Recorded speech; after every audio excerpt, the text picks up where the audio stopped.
आशा, हिंदी में इसका शाब्दिक अर्थ हुआ उम्मीद, लेकिन अंग्रेजी में आशा का फुल फॉर्म हुआ एक्रेडिट सोशल हेल्थ एक्टिविस्ट। ये तो बड़ा सरकारी और भारी भरकम सा फुल फॉर्म हुआ। स्कूल के एग्जाम में जब फुल फॉर्म वाले सवाल पूछे जाते थे तब ऐसा जवाब लिखना होता था, पर ये स्कूल का एग्जाम तो है नहीं, ये तो ऑर्डिनरी का डेली शो म्याऊ है। तो आज के एपिसोड में हम आसान भाषा में समझेंगे कि आशा वर्कर्स कौन है, उनका काम क्या होता है, WHO ने उन्हें कौन सा सम्मान दिया, और ये भी समझेंगे कि क्या सम्मान और तालियों के शोर में आशा वर्कर्स की मांग और समस्या की आवाज कहीं दब तो नहीं रही।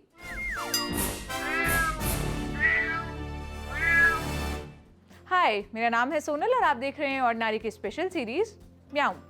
WHO वर्ल्ड हेल्थ ऑर्गेनाइजेशन ने भारत की 10 लाख आशा वर्कर्स को ग्लोबल हेल्थ लीडर्स अवार्ड से सम्मानित किया।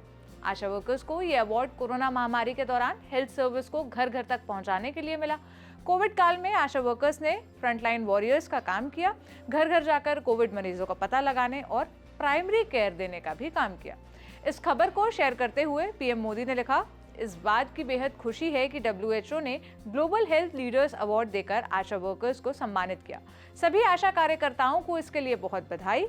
एक स्वस्थ भारत सुनिश्चित करने में आशा वर्कर्स सबसे आगे हैं। उनका समर्पण और संकल्प काबिल तारीफ है। ये तो हो गई खबर।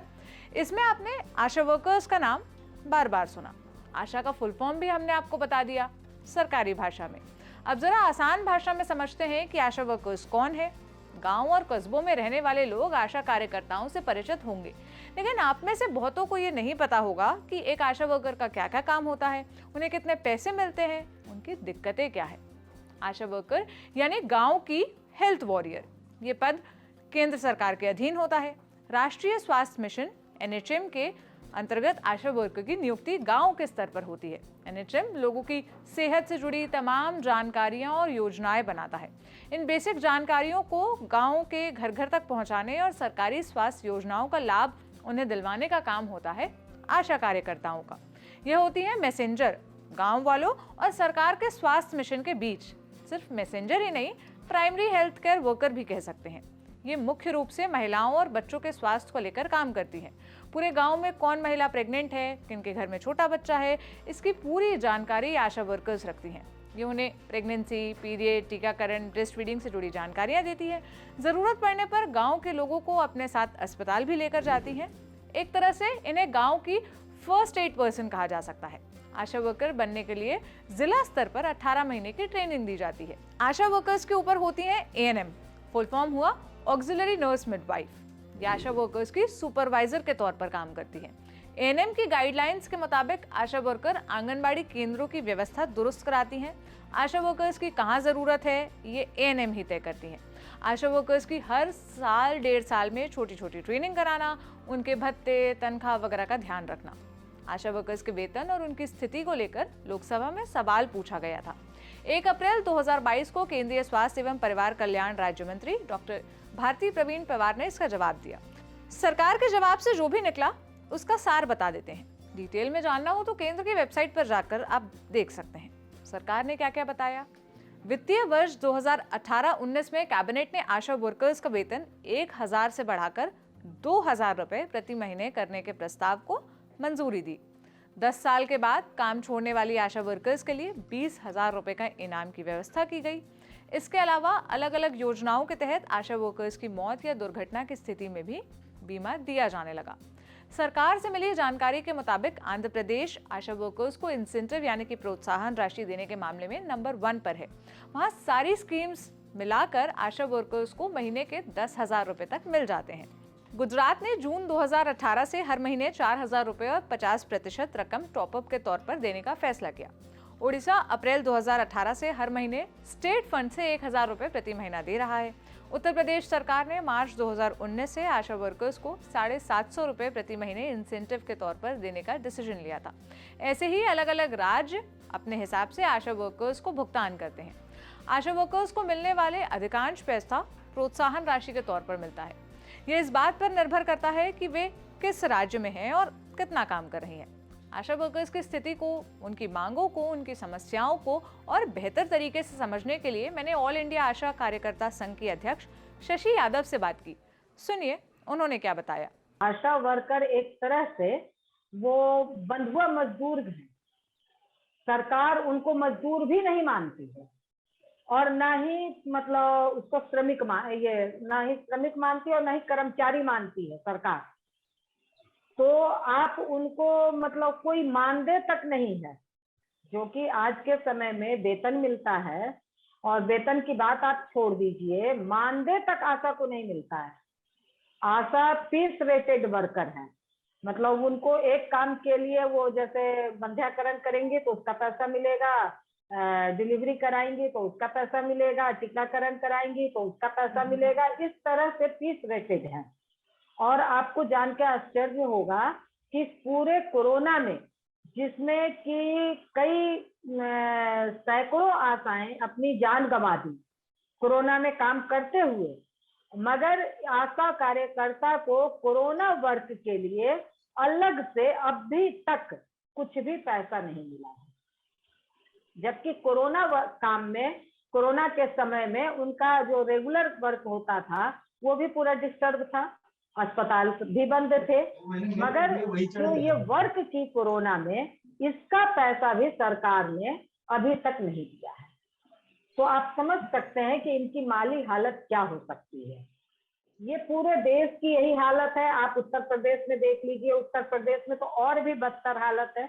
योगी जी जितना भी बात कर लें, मगर बहुत ही बदतर स्थिति है। वहां काम किया हुआ 6-6 माह का पैसा अभी तक आशा वर्कर को नहीं मिला है।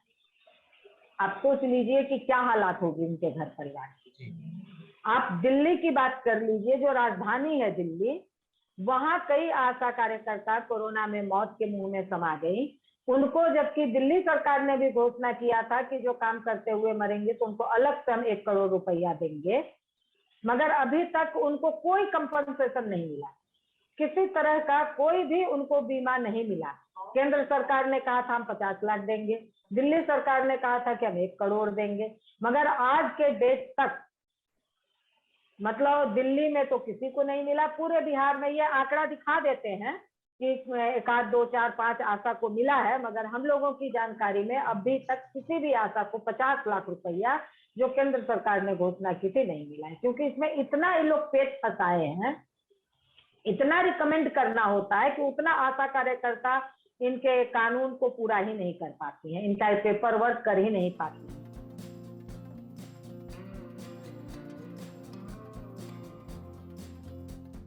देखिए, सबसे पहला तो मांग हम लोग कर रहे हैं कि आशा कार्यकर्ता को श्रमिक या कर्मचारी आप इसको घोषित कीजिए। दूसरी बात है कि आप, हम लोगों ने दूसरा मांग किया है कि इन्हें सरकारी कर्मचारी आप घोषित करें। हेल्थ विभाग का 4th वर्गीय कर्मचारी ही आप घोषित करें, क्योंकि ये हेल्थ की रीढ़ है, सारे लोग स्वीकारते हैं। तो आप उनको हेल्थ विभाग का 4th वर्गीय कर्मचारी ही आप उनको घोषित करें।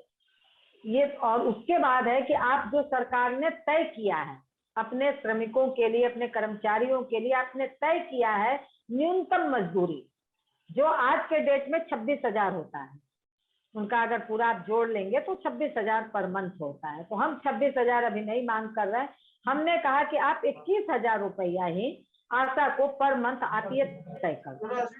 आप जो फीस रेटेड है वो फीस रेटेड नहीं, आप आप उनको तय कर दीजिए कि वो उनको उतना वेतन पर मंथ उतना मिल जाए।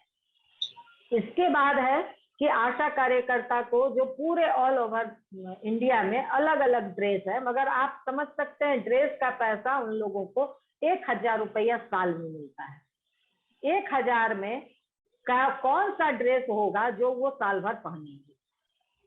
तो ड्रेस मतलब एक ड्रेस आशा कार्यकर्ता का ये हो जो उनको मतलब कम से कम ड्रेस का 5,000 रुपया सरकार दे, जो वो साल भर का ड्रेस वो अपना बनवा सके, जो तय करे सरकार। अलग अलग राज्यों में अलग अलग ड्रेस तय है। इसके बाद है कि आशा कार्यकर्ता को सम्मान कम से कम, क्योंकि ये एक कमेटी बने जहां आशा कार्यकर्ता के ऊपर अगर किसी तरह का महिला उत्पीड़न की घटना होती है, क्योंकि बहुत सारे जगह से हम लोगों को शिकायत मिलती है, रात में उनको ड्यूटी करना पड़ता है, क्योंकि लेबर पेन कब होगा आप कह नहीं सकते, तो रात भर उनको बाहर बैठना पड़ता है।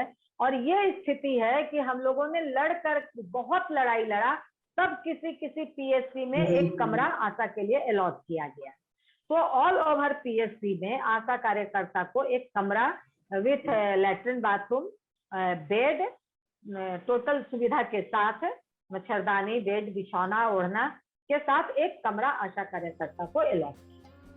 कुछ दिन पहले उत्तर प्रदेश चुनाव कवर करने के लिए यूपी के अलग अलग इलाकों में जाना हुआ। 27 फरवरी को अयोध्या के एक सीएचसी कम्युनिटी हेल्थ सेंटर में मेरी मुलाकात 2 आशा वर्कर्स से हुई।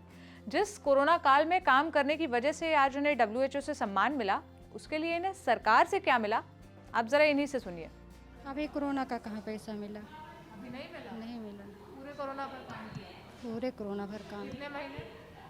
अरे पर साल जब कोरोना लॉकडाउन लगा था तभी से है, अब साल भर वो हो गया, इधर हो गया, समझ लीजिए साल 2 साल तो हो ही गया।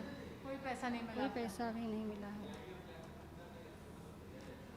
सरकार की तरफ से कुछ मिला कि इतना पैसा आएगा या कुछ आएगा, आश्वासन मिला? नहीं, सुनने में आ रहा है कि कुछ पैसा आया हुआ है। कोरोना के समय कई राज्यों में आशा वर्कर्स ने सामने से ताप का सामना किया। लोगों को कोरोना के प्रति जागरूक करने से लेकर वैक्सीन के लिए प्रेरित करने तक वे फ्रंट पर रहीं। ऐसे अनेकों मामले हैं जहां उन्हें कोरोना की बेसिक किट तक नहीं मिली। इसके बावजूद उन्हें लड़ाई के मैदान से उन्होंने पीठ नहीं दिखाई। आज WHO ने उनकी मेहनत और बलिदान को मान दिया है, उनके संघर्ष को समझा है। ज़रूरत है कि हमारी सरकारें भी उनकी बुनियादी ज़रूरतों को समझे, उन्हें सुरक्षित रखने की पहल करें, जो समाज के अंतिम कतार पर खड़े व्यक्ति को बचाने में जुटी हुई हैं। कैसा लगा आपको ये एपिसोड, मुझे कमेंट सेक्शन में बताइएगा। आपकी इस मसले पर क्या राय है, ये भी बता दीजिएगा। कल फिर मुलाकात होगी एक नए एपिसोड के साथ। अपना ख्याल रखिए। शुक्रिया।